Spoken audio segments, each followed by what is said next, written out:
Hi and welcome to video number 9. We're going to be talking about pinning posts in the Facebook timeline.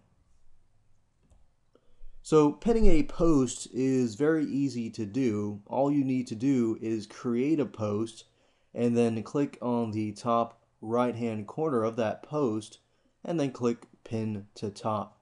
Now before you pin a post, you want to make sure that the post that you're about to pin follow these guidelines, because there are certain things involved that you want to make sure that you follow before you actually post, pin a post.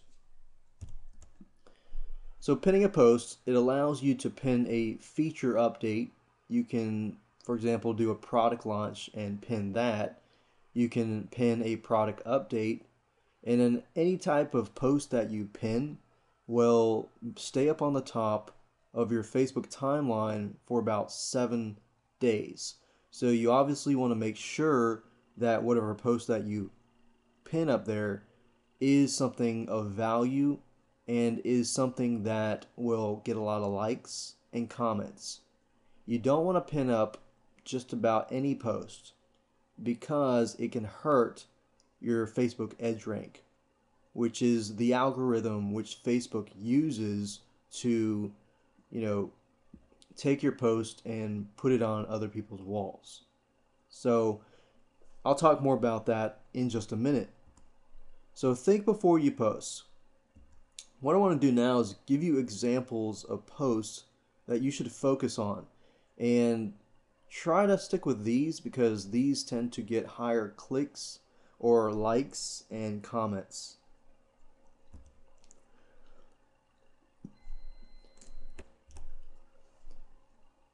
Whether you're an offline business or an online business, testimonials from other customers is social proof. So if you can get a testimonial from another customer and post it and then pin it, then you can really find people who are on the fence about buying your product or service, or picking up that phone call or taking some sort of call to action, and are reluctant to doing so. But when they see that testimonial that talks directly to them, then you have yourself a closing deal. Another thing you can do is pin an engaging video or a picture or a contest, an offer, or something of value. Anytime you pin a post, think before you pin it and think, okay, what kind of value am I providing? Is this something of funny, or is it showing your personality? Is it engaging enough that people will want to like it and comment on it? So never just put up a regular post on the top. Make sure that you post something of value. And examples include, let's say for example that you're a fan of a store or an accountant, a tax accountant Facebook page timeline, and they put a tip up there during tax season that helps you file or helps you save some money and so forth, that you would regularly pay a CPA to answer those questions. Well, guess what? If you post a question, a question that people have problems with in terms of their taxes, in terms of their business, and so forth, and you hit the nail on the head, and people are thinking the same thing, then guess what? People are going to respond. Questions are really good because you get responses. A question that leaves something that people have to answer, it's an unanswered question, then that really opens up the conversation and creates more likes, creates more comments, and engages your community that you're creating to communicate with each other. So that's kind of what your goal is. If it's just a post that really cannot generate a lot of likes and comments, do not post or do not put the post up and pin it. You can put the post up possibly, but you don't want to pin it. So pinning is basically like emailing your lists. So email them of something of value. So never put out a regular post on the top. I briefly touched base on this. Remember, Facebook EdgeRank is the algorithm that Facebook uses to rank how your posts appear on other people's pages. And the average life of a post on Facebook is about 4 hours. So you want to make sure that you utilize those hours and really take the time to get as many likes and many comments as you can. So if you pin posts that are not going to get a whole lot of likes and comments, then say goodbye to your EdgeRank. EdgeRank, like I said, it's the algorithm to ranking your posts and seeing whether it shows up in people's feeds. EdgeRank is sort of similar to Google's algorithm in terms of ranking, search engine, websites and things like that. Facebook's algorithm in this case is EdgeRank, which in terms of ranking. So no one really exactly knows what the EdgeRank entails, but you know what Facebook's goal is, which is to provide a good experience and quality experience. Now, how do you know if a post has a good experience? That is, if some posts get a lot of shares, they get a lot of likes, they get a lot of comments. So that tells Facebook, hey, this specific post is being recommended by a lot of people. It must be famous.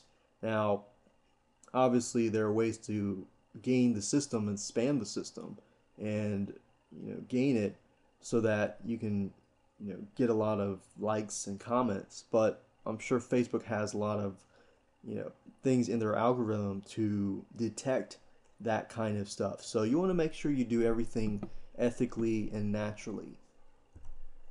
So make sure you think before you post. Here's some recommendations. Post a question or something thought-provoking.